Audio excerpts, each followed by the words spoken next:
പ്രിയപ്പെട്ട കൂട്ടുകാരെ, പുതിയൊരു വീഡിയോയിലേക്ക് എല്ലാവർക്കും സ്വാഗതം. ബൈബിൾ വായന, ബൈബിൾ റീഡിംഗ്. 1 കൊറിന്തോസ് അധ്യായം 15, 15/6/2025.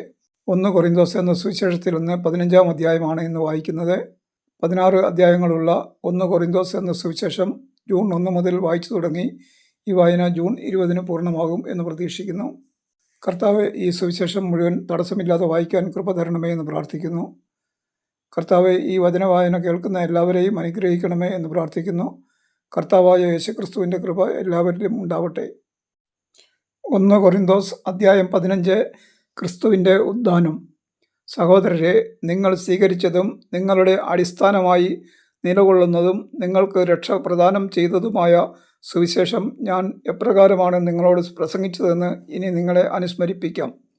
അതനുസരിച്ച് നിങ്ങൾ അചഞ്ചലരായി അതിൽ നിലനിന്നാൽ നിങ്ങളുടെ വിശ്വാസം വ്യർത്ഥമാവുകയില്ല.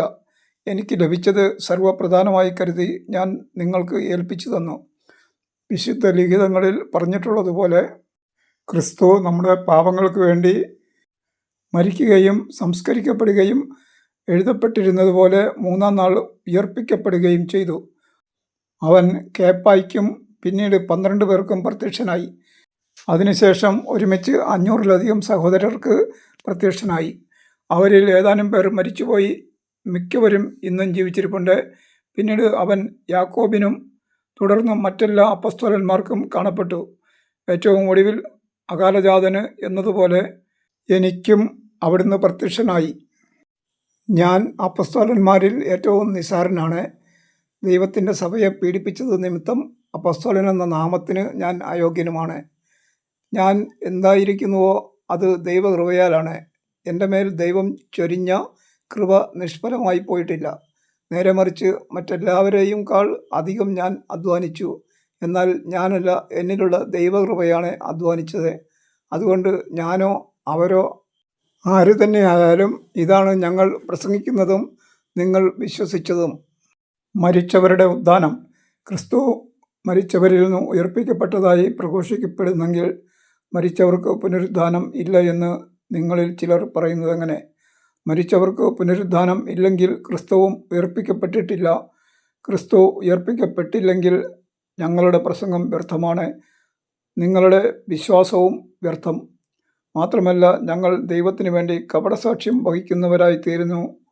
എന്തെന്നാൽ ദൈവം ക്രിസ്തുവിനെ ഉയർപ്പിച്ചു എന്ന് ഞങ്ങൾ സാക്ഷ്യപ്പെടുത്തി. മരിച്ചവർ യഥാർത്ഥത്തിൽ ഉയർപ്പിക്കപ്പെടുന്നില്ലെങ്കിൽ ദൈവം ക്രിസ്തുവിനെയും ഉയർപ്പിച്ചിട്ടില്ല.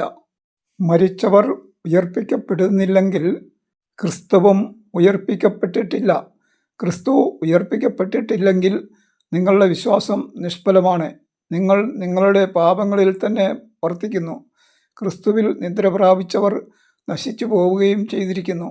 ഈ ജീവിതത്തിന് വേണ്ടി മാത്രം ക്രിസ്തുവിൽ പ്രത്യാശ വച്ചിട്ടുള്ളവരാണെങ്കിൽ നമ്മൾ എല്ലാ മനുഷ്യരെയും നിർഭാഗ്യരാണ്. എന്നാൽ നിദ്ര പ്രാപിച്ച എല്ലാവരുടെയും ആദ്യഫലമായി ക്രിസ്തു മരിച്ചവരുടെ ഇടയിൽ നിന്ന് ഉയർപ്പിക്കപ്പെട്ടു. ഒരു മനുഷ്യൻ വഴി മരണം ഉണ്ടായതുപോലെ ഒരു മനുഷ്യൻ വഴി പുനരുദ്ധാനവും ഉണ്ടായി. ആദത്തിൽ എല്ലാവരും മരണാധീനരാകുന്നതുപോലെ ക്രിസ്തുവിൽ എല്ലാവരും പുനർജീവിക്കും. എന്നാൽ ഓരോരുത്തരും താന്താങ്ങളുടെ ക്രമമനുസരിച്ചായിരിക്കും. ആദ്യഫലം ക്രിസ്തു, പിന്നെ ക്രിസ്തുവിൻ്റെ ആഗമനത്തിൽ അവനുള്ളവരും. അവൻ എല്ലാ ഭരണവും അധികാരവും ശക്തിയും നിർമ്മാർജ്ജനം ചെയ്ത് രാജ്യം പിതാവായ ദൈവത്തിന് സമർപ്പിക്കുമ്പോൾ എല്ലാറ്റിൻ്റെയും അവസാനമാകും. എന്തെന്നാൽ സകല ശത്രുക്കളെയും തൻ്റെ പാദസേവകരാക്കുന്നതുവരെ അവിടുന്ന് വാഴേണ്ടിയിരിക്കുന്നു. മരണമെന്ന അവസാന ശത്രുവും നശിപ്പിക്കപ്പെട്ടിരിക്കുന്നു. ദൈവം സമസ്തവും അധീനമാക്കി തൻ്റെ പാദത്തിൻ കീഴാക്കിയിരിക്കുന്നു. എന്നാൽ സമസ്തവും അധീനമാക്കി എന്ന് പറയുമ്പോൾ അവ അധീനമാക്കിയവൻ ഒഴികെ എന്നത് സ്പഷ്ടം. സമസ്തവും അവിടുത്തേക്ക് അധീനമായി കഴിയുമ്പോൾ സമസ്തവും തനിക്ക് അധീനമാക്കിയവന് പുത്രൻ തന്നെയും അധീനനാകും. ഇത് ദൈവം എല്ലാവർക്കും എല്ലാമാകേണ്ടതിന് തന്നെ. അല്ലെങ്കിൽ മരിച്ചവർക്ക് വേണ്ടി ജ്ഞാനസ്നാനം സ്വീകരിക്കുന്നത് കൊണ്ട് എന്താണ് അർത്ഥമാക്കുന്നത്?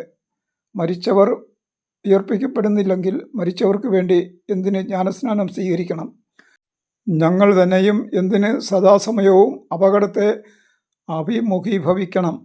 സഹോദരരെ, നമ്മുടെ കർത്താവായ യേശുക്രിസ്തുവിൽ നിങ്ങളെക്കുറിച്ച് എനിക്കുള്ള അഭിമാനത്തെ ആധാരമാക്കി ഞാൻ പറയുന്നു, ഞാൻ പ്രതിദിനം മരിച്ചുകൊണ്ടിരിക്കുന്നു. മാനുഷികമായി പറഞ്ഞാൽ എഫേസോസിൽ വെച്ച് വന്യമൃഗങ്ങളോട് പോരാടിയതുകൊണ്ട് എനിക്കെന്ത് പ്രയോജനം?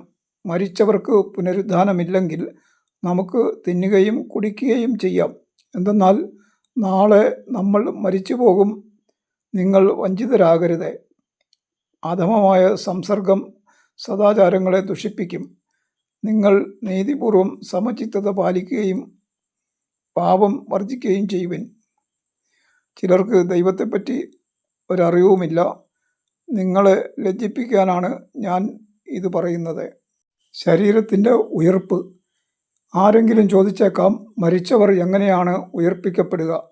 ഏതുതരം ശരീരത്തോടു കൂടിയായിരിക്കും അവർ പ്രത്യക്ഷപ്പെടുക? വിഡ്ഢിയായ മനുഷ്യ, നീ വിതയ്ക്കുന്നത് നശിക്കുന്നില്ലെങ്കിൽ അത് പുനർജീവിക്കുകയില്ല. ഉണ്ടാകാനിരിക്കുന്ന പദാർത്ഥമല്ല നീ വിതയ്ക്കുന്നത്, ഗോതമ്പിൻ്റെയോ മറ്റു വല്ല ധാന്യത്തിൻ്റെയോ വെറുമൊരു മണി മാത്രം. എന്നാൽ ദൈവം തൻ്റെ ഇഷ്ടമനുസരിച്ച് ഓരോ വിത്തിനും അതിൻ്റേതായ ശരീരം നൽകുന്നു. എല്ലാ ശരീരവും ഒന്നുപോലെയല്ല. മനുഷ്യരുടേത് ഒന്ന്, മൃഗങ്ങളുടേത് മറ്റൊന്ന്, പക്ഷികളുടേത് വേറൊന്ന്, മത്സ്യങ്ങളുടേത് വേറൊന്ന്. സ്വർഗീയ ശരീരങ്ങളുണ്ട്, ഭൗമിക ശരീരങ്ങളുമുണ്ട്. സ്വർഗീയ ശരീരങ്ങളുടെ തേജസ് ഒന്ന്, ഭൗമിക ശരീരങ്ങളുടെ തേജസ് മറ്റൊന്ന്. സൂര്യൻ്റെ തേജസ് ഒന്ന്, ചന്ദ്രൻ്റേത് മറ്റൊന്ന്, നക്ഷത്രങ്ങളുടേത് വേറൊന്ന്. നക്ഷത്രങ്ങൾ തമ്മിലും തേജസ്സിന് വ്യത്യാസമുണ്ട്. ഇപ്രകാരം തന്നെയാണ് മരിച്ചവരുടെ പുനരുദ്ധാനവും. നശ്വരതയിൽ വിതയ്ക്കപ്പെടുന്നു, അനശ്വരതയിൽ ഉയർപ്പിക്കപ്പെടുന്നു. അവമാനത്തിൽ വിതയ്ക്കപ്പെടുന്നു, മഹിമയിൽ ഉയർപ്പിക്കപ്പെടുന്നു. ബലഹീനതയിൽ വിതയ്ക്കപ്പെടുന്നു, ശക്തിയിൽ ഉയർപ്പിക്കപ്പെടുന്നു. വിതയ്ക്കപ്പെടുന്നത് ഭൗതിക ശരീരം, പുനർജീവിക്കുന്നത് ആത്മീയ ശരീരം. ഭൗതിക ശരീരമുണ്ടെങ്കിൽ ആത്മീയ ശരീരവുമുണ്ട്. ആദ്യ മനുഷ്യനായ ആദം ജീവനുള്ളവനായി തീർന്നു എന്ന് എഴുതപ്പെട്ടിരിക്കുന്നു. അവസാനത്തെ ആദം ജീവദാതാവായ ആത്മാവായി തീർന്നു. എന്നാൽ ആദ്യമുള്ളത് ആത്മീയനല്ല, ഭൗതികനാണ്, പിന്നീട് ആത്മീയൻ. ആദ്യ മനുഷ്യൻ ഭൂമിയിൽ നിന്നുള്ള ഭൗമികനാണ്. രണ്ടാമത്തെ മനുഷ്യനോ സ്വർഗത്തിൽ നിന്നുള്ളവൻ. ഭൂമിയിൽ നിന്നുള്ളവൻ എങ്ങനെയോ അങ്ങനെ തന്നെ ഭൗമികരും, സ്വർഗത്തിൽ നിന്നുള്ളവൻ എങ്ങനെയോ അങ്ങനെ തന്നെ സ്വർഗീയരും. നമ്മൾ ഭൗമികൻ്റെ സാദൃശ്യം ധരിച്ചതുപോലെ തന്നെ സ്വർഗീയൻ്റെ സാദൃശ്യവും ധരിക്കും. സഹോദരരെ, ശരീരത്തിനോ രക്തത്തിനോ ദൈവരാജ്യം അവകാശപ്പെടുത്തുക സാധ്യമല്ലെന്നും നശ്വരമായത് അനശ്വരമായതിനെ അവകാശപ്പെടുത്തുകയില്ലെന്നും ഞാൻ പറയുന്നു. ഇതാ, ഞാൻ നിങ്ങളോട് ഒരു രഹസ്യം പറയുന്നു, നാം എല്ലാവരും നിദ്ര പ്രാപിക്കുകയില്ല. അവസാന കാഹളം മുഴങ്ങുമ്പോൾ കണ്ണിമയ്ക്കുന്നത്ര വേഗത്തിൽ നാം എല്ലാവരും രൂപാന്തരപ്പെടും. എന്തെന്നാൽ കാഹളം മുഴങ്ങുകയും മരിച്ചവർ അക്ഷയരായി ഉയർക്കുകയും നാം എല്ലാവരും രൂപാന്തരപ്പെടുകയും ചെയ്യും. നശ്വരമായത് അനശ്വരവും മർത്യമായത് അമർത്യവും ആകേണ്ടിയിരിക്കുന്നു. അങ്ങനെ നശ്വരമായത് അനശ്വരതയും മർത്യമായത് അമർത്യതയും പ്രാപിച്ചു കഴിയുമ്പോൾ മരണത്തെ വിജയം ഗ്രസിച്ചു എന്നെഴുതപ്പെട്ടത് യാഥാർത്ഥ്യമാകും. മരണമേ, നിന്റെ വിജയം എവിടെ? മരണമേ, നിന്റെ ദംശനം എവിടെ? മരണത്തിൻ്റെ ദംശനം പാപവും പാപത്തിൻ്റെ ശക്തി നിയമവുമാണ്. നമ്മുടെ കർത്താവായ യേശുക്രിസ്തു വഴി നമുക്ക് വിജയം നൽകുന്ന ദൈവത്തിന് നന്ദി. അതിനാൽ എൻ്റെ വത്സല സഹോദരരെ, കർത്താവിൽ നിങ്ങളുടെ ജോലി നിഷ്ഫലമല്ലെന്ന് ബോധ്യപ്പെട്ട് അവിടുത്തെ ജോലിയിൽ സദാ അഭിവൃദ്ധി പ്രാപിച്ച് സ്ഥിരചിത്തരും അചഞ്ചലരുമായിരിക്കുവിൻ. 1 കൊരിന്തോസ് 15-ാം അധ്യായം വായന പൂർണ്ണമായി. അതിനെ സഹായിച്ച ദൈവത്തോട് നന്ദി പറയുന്നു. Thank you.